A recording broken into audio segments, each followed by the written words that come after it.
지금 또 안내를 드릴 건 어떤 거냐면요.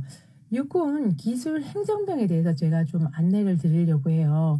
왜냐하면 육군 기술 행정병을 많이 지원하시는데 실질적으로 이 육군 기술 행정병이 어떤 임무를 맡고 하는지, 그 다음에 모집 안내와 지원 자격은 어떻게 되는지 이런 부분들이 좀 궁금하실 것 같아서 오늘부터 좀 안내를 드릴게요.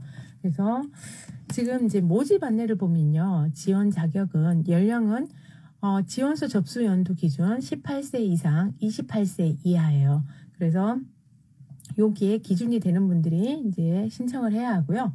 기본 요건을 보면요. 중학교 졸업 이상의 학력을 소지한 사람 또는 이와 동등한 학력을 소지한 사람, 병역 판정 검사 결과 신체 등급이 1에서 3급으로 현역병 입영 대상인 사람, 그래서 병역 판정 지원 신체 검사를 받지 아니한 사람과 18세인 사람으로서 현역병 지원 신체 검사 결과 신체 등급이 1에서 3급인 사람을 포함한다.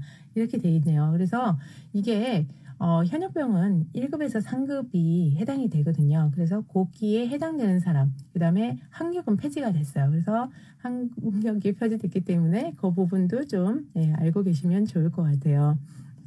자격 요건을 보면요. 자격면허를 취득한 사람 또는 해당 전공학과 전문계 실업계 고교 3년 이상 수료하였거나 대학 1학년 재학 이상인 경우 지원이 가능해요.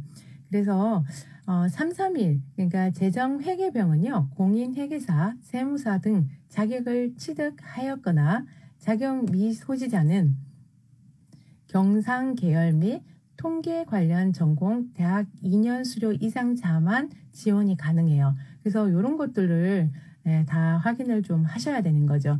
그래서 전문 의무는요. 전문 간호, 전문 치과, 전문 임상병리, 전문 방사선 촬영, 전문 약제, 전문 물리치료, 특기능 관련 면허 자격 소지자가 지원이 가능합니다. 한국폴리티대학은요. 비학위 과정, 기능사, 양성과정 등 6에서 18개월 수료자 및 인력개발원, 대한상공회에서 산하의 6개월 이상 수료자도 지원이 가능합니다. 그래서 현역병 입영일자가 결정된 사람은요. 그 입영일 30일 전까지 지원 가능하고요. 해외 공군에 지원하여 합격한 사람은 지원을 제한합니다. 선발 제외 대상을 보면요. 범죄 경력 조회 결과 아래 사항에 해당하는 사람들. 그래서 이게 지금 기술 행정병 같은 경우는 신원조회나 기타 이제 범죄 경력 이런 거에 문제가 있으면요. 조금 지원이 제한될 수 있어요. 그래서 이런 게 해당이 되시는 분들은 좀 생각을 해보셔야 합니다. 그래서 징역 또는 검거의 형의 실형을 선고받은 사람 또는 집행유예를 선고받은 사람, 수사, 재판 중에 있는 사람으로서 합격자 발표일 10일 전까지 기소유예, 혐의 없음 등의 수사 종결 처분 결정 또는 재판이 확정되지 아니한 사람, 그러니까 법적인 문제가 아직 걸려있는 사람들은 안 된다는 얘기예요. 그래서 처분 미상으로 범죄 경력이 통보된 사람으로서 합격자 발표일 10일 전까지 처분 결과가 판명되지 아니한 사람, 이게 범죄 경력이 통보된 사람으로 이게 합격 발표일까 10일 전까지도 아직 불분명한 분들, 이런 분들도 제한이 되네요. 그리고 운전특기 지원자로서 교통사고 특례법, 그러니까 도로교통법 포함에 의한 벌금 이상의 형을 선고받은 사람, 이런 분들도 조금 그러네요. 신호 및 과속 위반 등에 의한 과태료 부과자는 지원이 가능하대요.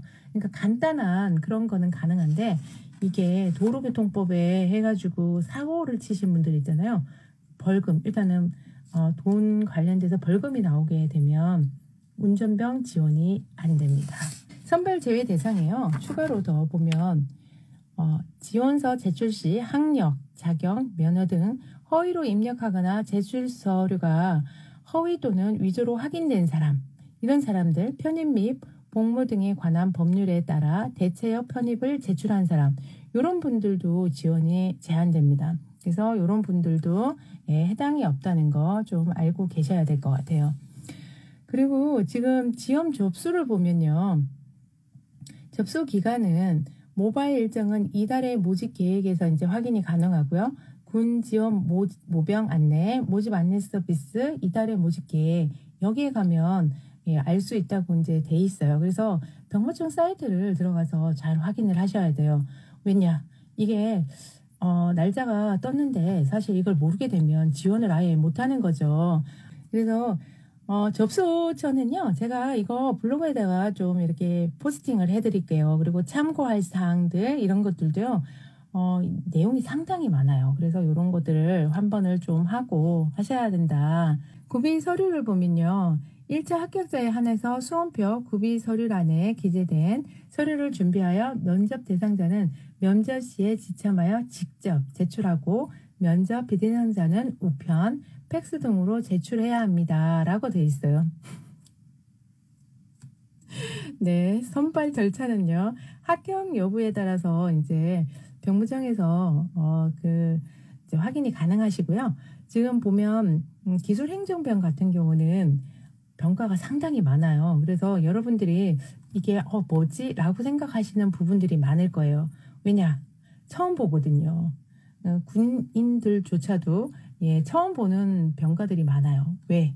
자기 거 외에는 사실 잘 모르거든요. 그래서 이 병가 같은 경우는 본인이 근무하고 생활했던 그런 거는 잘 아는데 그 외의 거는 잘 모르는 분들이 많습니다. 그래서 일단 제가 이거를 한번 쭉 예, 오늘부터 말씀을 드리려고 해요. 그래서 이제 기술행정병의 모집 안내는요. 이게 내용이 정말 많아요. 그래서 이거를 일일이 제가 말씀을 드리는 데는 조금 한계가 있어요.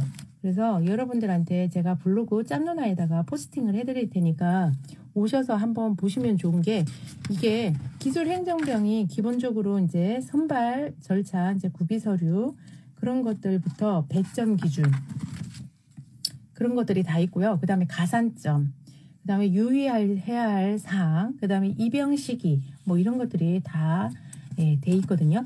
그래서 이런 것들을 좀 다 꼼꼼히 보셔야 되는 거죠. 그래서 이런 부분들이 내가 만약에 지금 지원을 했는데 이번 달에 가느냐 그렇지 않아요. 기술행정병들은요. 최소 지원 접수를 하게 되면요. 3개월이 걸린 후에 입영을 해요. 그래서 군대가 대부분 보면 분기를 앞서갑니다. 그래서 한 3달 정도 지금 기술행정병을 모집하는 거를 한다. 그러면 3개월 후에 내가 입대를 할 수 있구나 라는 거를 알고 계셔야 돼요.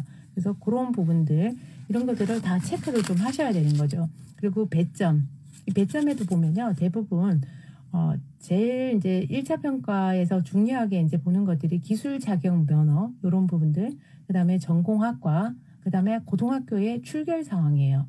그래서 여러분들이 고등학교 다닐 때 출결을 잘 하셔야 합니다. 지금 온라인 수업 때문에 대부분 출석을 지각을 하거나 뭐 조퇴를 하거나 뭐 이런 분들이 있을 수 있는데요. 군대에 올 때는 다 이게 영향이 있습니다. 그래서 점수화하기 때문에 이거를 잘 챙겨야 한다. 그리고 가산점 보시고 좀 챙겨야 합니다. 그래서 이게 전체 배점 안내가 있기 때문에 여러분들이 이런 거는 좀 잘 챙겨서 보셔야 합니다. 이게요, 대학 들어가는 거하고 똑같다고 생각하시면 돼요. 대학교에 들어갈 때 우리가 지원서를 넣을 때 거기서 모집 요강 있잖아요. 그거하고 군대도 똑같다. 그래서 육해공군 해병대가요, 다 지원 접수에 대한 그 배점표가 다 있고요. 그 다음에 어떤 인원들을 선발하겠다는 기준도 다 있습니다. 그래서 미리 준비하는 사람은 쉽게 군대에 와서 이제 자기 경험과 뭐 보직 이런 것들이 밖에 나가서도 사용할 수 있는 거를 할 수 있고요. 준비가 안 되신 분들은요. 사실은 그냥 육군 일반 병으로 가셔야 될 확률이 되게 커요. 왜냐하면 이게 점수화가 돼 있기 때문에 점수를 채우지 못하면 어떻게 된다? 그냥 일반 병으로 가셔야 합니다. 그래서 미리 조금 알고 챙기는 그런 것들이 좀 필요하겠죠.